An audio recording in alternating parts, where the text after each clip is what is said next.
Na vašem današnjem predavanju pričali ste o bajkama i to ste pričali o bajkama na veoma kritički i racionalan način. Znači, sa stanovišta književnosti bajke su veoma značajna književna forma, ali imaju i svoje mane i nedostatke. Šta mislite, da li uopšte deci treba čitati bajke na onaj tradicionalan način? Ja mislim da.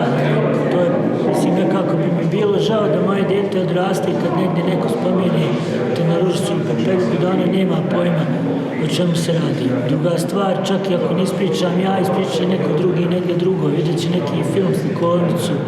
Kad je već tako, onda bolje da to pričam ja, pa da u tu priču ubacujem stvari koje mogu pomalo da koriguju one stvari koje u bajkama nisu dobro izvedene. Jer su bajke smišljene i pričane u određenom periodu razvoja čovječanstva i pričaju se u određenom periodu razvoja čovjeka kad treba da postignu neke didaktičke svrhe i zadatke. Taj jedan najvažniji se promijenio na času, a to je da djeca iz bajke uopšte spoznaju koncept razlikovanja dobra i zla.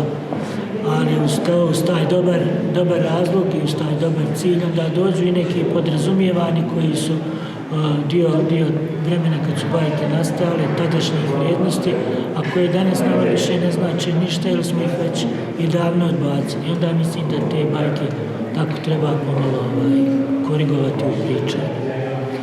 Također ste pričali o položaju žena u bajkama, to jest na način na koji su žene predstavljene. Da li možete da kažete nešto o tome? Mogu jedino da ponovim ono što sam rekao na času, a to je da se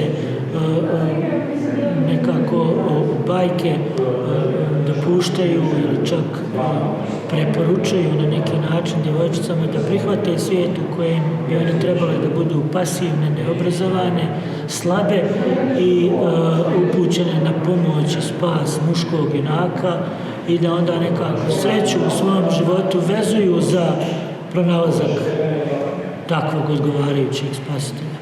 Što ja mislim da